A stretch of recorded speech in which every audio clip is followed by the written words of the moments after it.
조금 또 재미난 부분을 하나 말씀드릴게요. 제가 아까 말씀드릴 때 그 시장과 정부가 있다고 했는데 현대 사회의 특징이 뭐죠? 현대 사회는 복지국가, 행정국가라기 때문에 이게 정부의 기능인지 민간의 기능인지 헷갈릴 때가 많아요. 그러니까 융합이 되어 있는 경우가 많이 있거든. 그러니까 전기, 수도, 가스 같은 것만 보더라도 그 방식은 가격이 작동하잖아요, 기본적으로. 우리가 뭔가 이렇게 썼을 때 반대급부로 돈을 낸단 말이에요. 완전한 그 정부가 한다면은 무료겠죠, 무료. 그러니까 그 행정에서 배웠겠지만은 공공재라는 것은 순수 공공재는 공기예요. 공기가 왜 순수 공공재죠? 공기는 제가 공기를 마실 때 돈을 내나요? 그리고 제가 공기를 마신다고 해서 우리 학생이 공기를 마시는데 전혀 제약이 없죠. 그래서 순수 공공재의 특징은 두 개가 있는데 비배제성과 비경합성이라는 게 있어요. 비배제성은 뭐냐면 공공재는 만들어지고 나면 배제하는데 비용이 많이 들어요. 제가 공기 내만 마실 거야 라고 여러분들 못 마시게 만들려면 어떻게 하겠어요? 칸막이를 치고 여러분들 마시는 공기를 쫙 다 빨아들여야 되는데 엄청난 비용이 드는 거예요. 예를 들어서 지금 경찰, 구미시 경찰에서 질서유지 서비스를 제공하고 있고, 대한민국 군인이, 디펜스 기능을 하고 있단 말이죠. 디펜스 기능을 하고 있어요. 자, 근데 특정한 사람은, A라는 사람, 저 사람 세금을 안 냈기 때문에 저 사람한테는 경찰 서비스와 국방 서비스를 안 줘야 되겠다라고 제외시키려면 엄청난 비용이 든다는 거예요. 그래서 비배제성은 뭐냐면 공공재를 한번 만들어지면 그냥 같이 쓰게 만드는 거예요. 공원을 만들었다. 근데 저 세금 안 내고 하시니까 저 사람은 공원 못 쓰게 만들어야지. 하면 어떻게 돼요? 막단 비용이 되는 거야. 왜냐면 공원에다가 울타리를 친 다음에 한 사람 고용해야 되겠지. 고용해서 저 세금 안 낸 사람이니까 체크해가지고 당신 세금 안 냈으니까 못 들어가게 만들어야 된단 말이야. 그러면은 그걸 배제시키는데 사람을 고용해야 되죠. 울타리 쳐야 되죠. 비용이 많이 드는 거예요. 그래서 기본적으로 공공재는 뭐냐면은 배제를 할 수 없다는 거예요. 그래서 배제할 수 없기 때문에 어떻게 하냐면은 소방, 경찰 이런 서비스가 필요한 것보다는 적게 공급되는 경우가 많이 있어요. 왜? 사람들이 선호를 밝히질 않아. 내가 선호를 밝히면 세금 많이 내야 되잖아. 우리 경찰관 50명이 필요한데 내가 필요하다 하면 50명 고용하면 세금 많이 내야 되잖아. 물어봐. 경찰관이 필요합니까? 나 필요 없어요. 필요 없어. 나는. 그래가지고 한 20명으로만 유지하게 만드는 거야. 그럼 나머지 30명에 대한 세금을 안 내도 되잖아, 내가. 그래서 일단 비배제성 때문에 생기는 시장 실패의 영역이 뭐냐면은 프리라이드 문제예요. 공짜로 탄다는 거예요. 차가 만들어지고 나서 공원이 생기면 그때부터 이용하면 되지 뭐. 굳이 내가 공원이 필요하다고 말하면서 세금을 더 낼 필요가 없다는 거야, 자기는. 그래서 세금을 다 안 내고 뒷점 주고 딱 있는 거야. 사람들이 공원 필요하다 그냥 가지도 않아, 가까이. 그래서 만들어졌어? 만들어지고 나면 그때 이제 다니는 거야. 그게 이제 프리라이더가 뭐냐면 공짜로, 이게 이제 한국말로는 무임승차자라고 하거든. 공짜로 탄다는 거예요.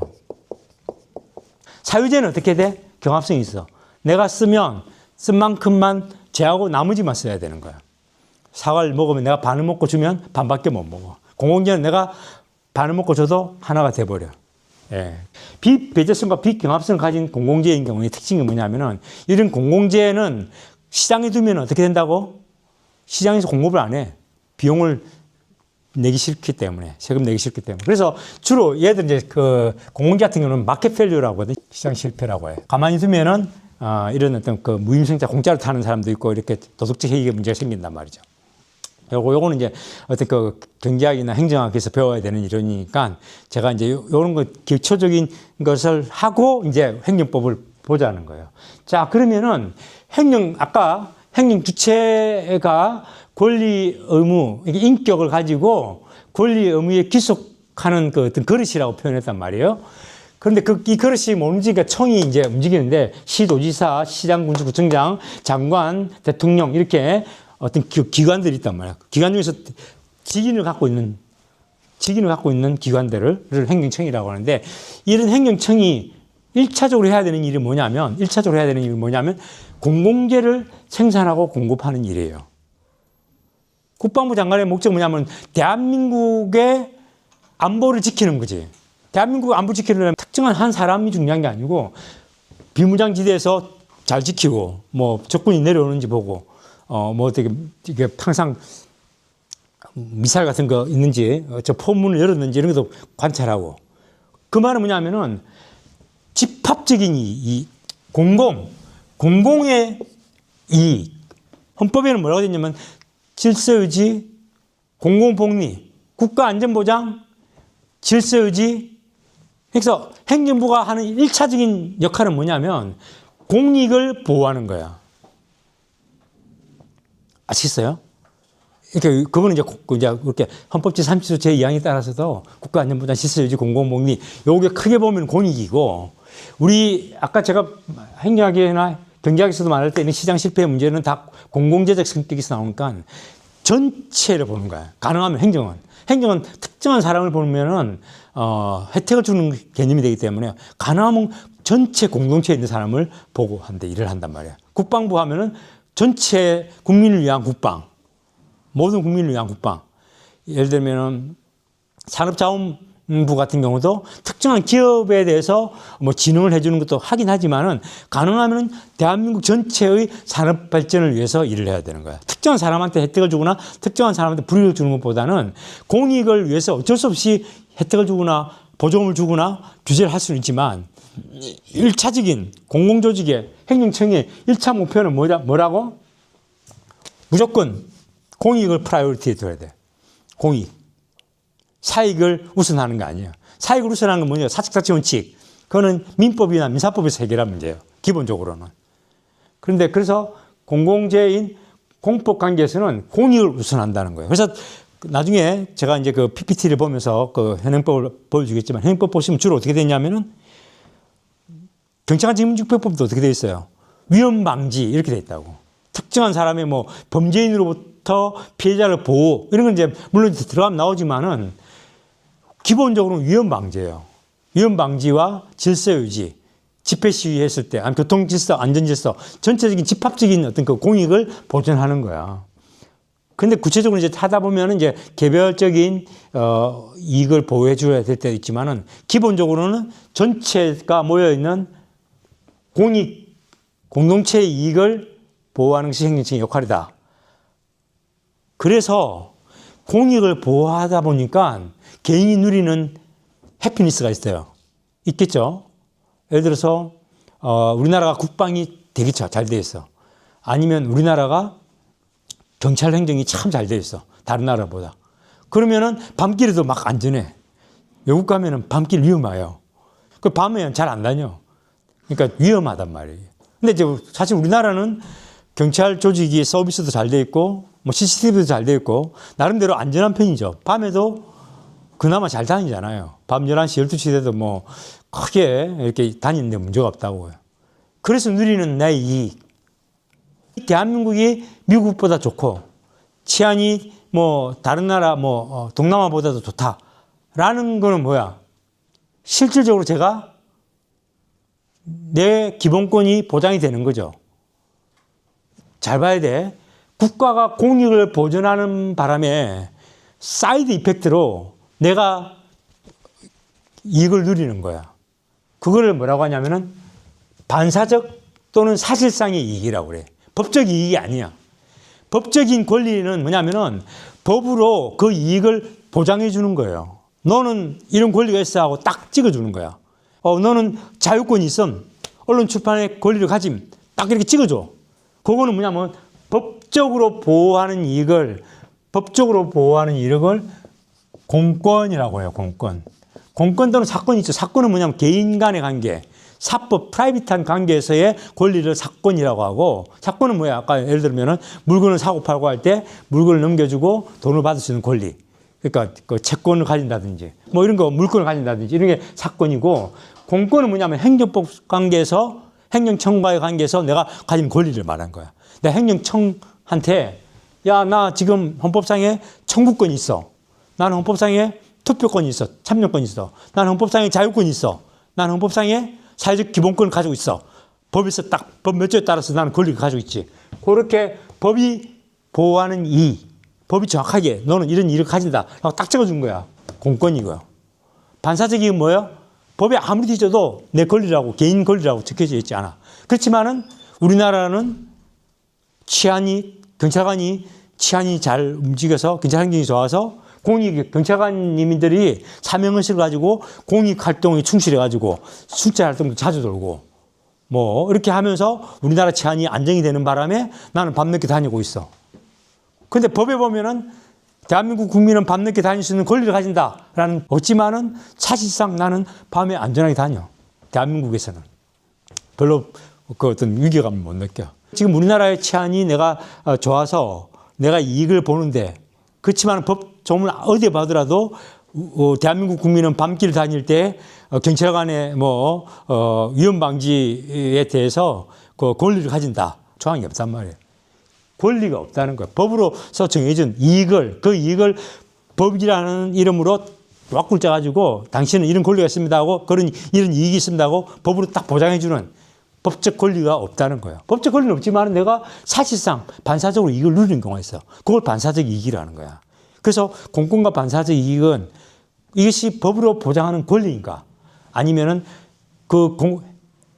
행정청이 행정주체가 행정기관이 공익을 보호하는 활동을 하다 보니까 반사적으로 사실상 개인이 얻는 이익인가를 보는 거야. 이거는 왜 중요하냐면 소송법상에 중요해요.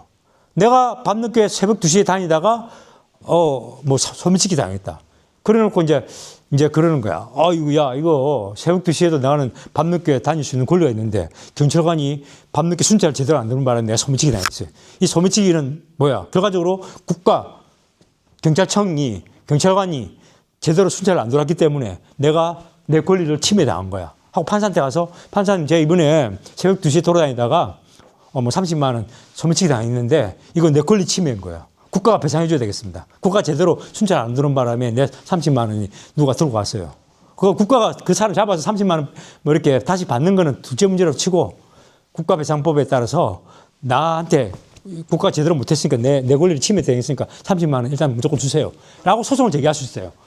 나의 공권을 침해당했다고 주장할 때는 판사님한테 가서 법원에 가서 내 권리가 침해당했으니까 내 권리를 보존해달라고 위법한 경우에는 손해배상, 적법한 경우는 손실보상. 적법한 행위로 있어서 내가 손해볼 수 있거든. 토지 수용으로 해서 손해보면 그때는 손실보상에 따라서 내 주문이 채워달라고 하고 위법한 행위를 했을 때 이 사람 법을 위반했다거나 법을 몰라서 고의로 위반했을 때 그때는 당연히 나한테 돈 달라고 할 수 있는 거야.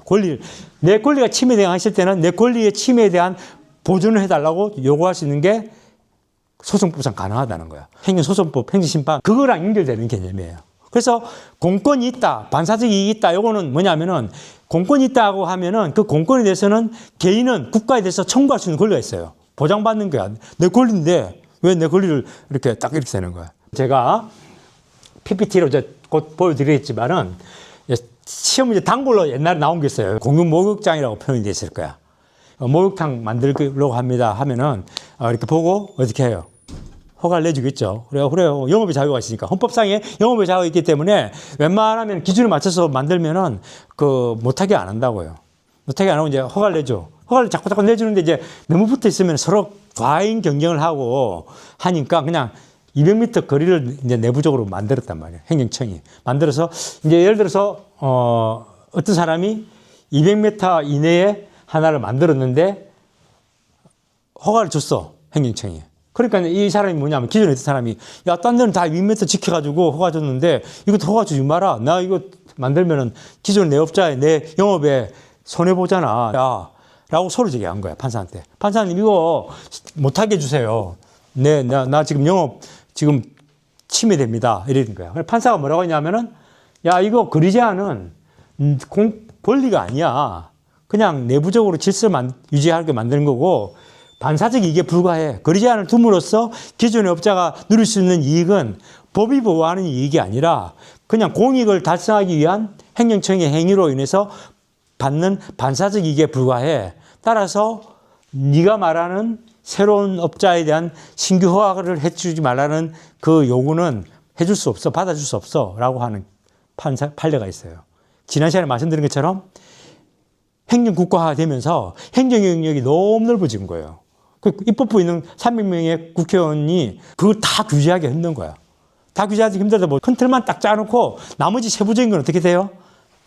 행정부가 좀 알아서 정해주세요. 옛날에는 반사적 이익이라고 봤던 것들을 이제 공권으로 보호 가치 있는 이익으로 봐준다고. 왜? 그래야만이 개인의 권리를 보장해 주기 때문에. 점점 넓어지고 있는 거예요. 그러니까 해석을 통해서 법의 해석을 통해서 법의 부족함을 메꿔주는 거예요.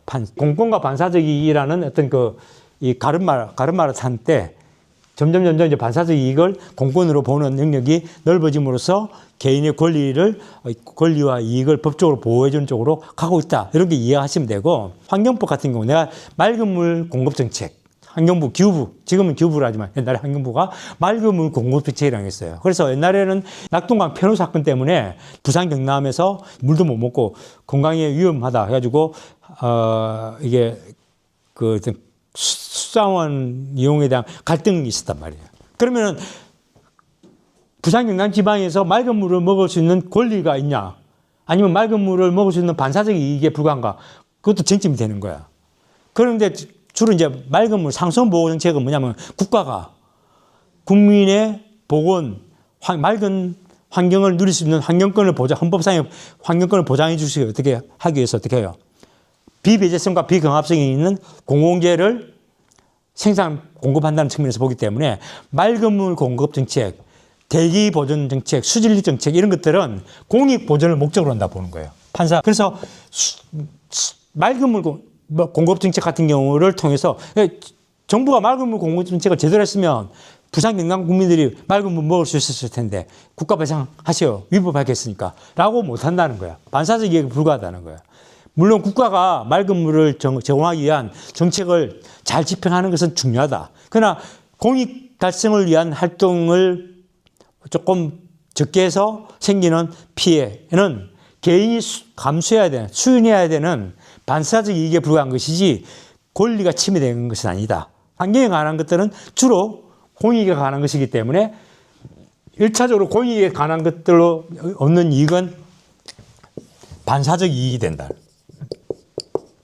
근데 이 중에서 딱 공익으로 본 게 하나가 있는데 뭐냐면은 환경영향평가라고 있어요. 환경영향평가는 뭐냐면은 어떤 예를 들면은 폐기물 처리 시설이 들어온다. 아니면은 소각장이 들어온다. 이러면은 그 주변에 영향권이 있거든요. 영향권 내에 있는 구역에 있는 사람들은 학교 보호구역에 있는 것처럼 그 구역에 있는 사람들은 환경영향평가를 요구할 수 있는 권리가 있다고 봤어요. 공권이 있다고 본 거지. 그러니까 이게 권리다. 법에 보면 권리다. 아니다. 정해놓으면 딱 좋은데 그런 게 아니다는 거야. 공권과 반사적 이익은 이게 권리다. 이게 반사적 이익이다. 이게 애매한 게 있다는 거예요. 물론 이제 법에서 정확하게 정해주면 가장 좋지만 애매한 경우가 있는데 애매한 경우에는 어떻게 한다고? 소송하는 거야. 어쨌든 이게 이 기준이 명확하지는 않다는 거예요. 공익은 뭐냐? 아까 제가 말한 것처럼 퍼블릭 굿즈, 마켓 밸류. 이거 연결시키면은 행정학자가 가장 쉽게 행정법을 공부할 수 있는 거야. 반사적 이익을 딱 뒤집으면 뭐예요? 우리 권리를 뒤집으면 의무가 있는 것처럼 반사적 이익을 딱 뒤집으면은 거기에는 공익이 있단 말이에요. 공익이. 그게 무엇이 공익이고 무엇이 반사적 이익에 해당하는 거지. 그리고 법률 규정 보면 주로 목적 조항을 보면 돼요. 그래서 경찰관직무집행법도 기본적으로 뭐예요?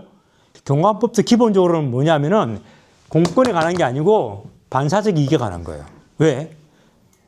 경관법은 위험 방지죠. 경관법의 가장 1차적인 게 뭐냐면 위험 방지예요. 이게 질서 유지를 중심으로 하는 경찰 행정직은 경찰관 직무집행법은 위험을 방지한단 말이에요.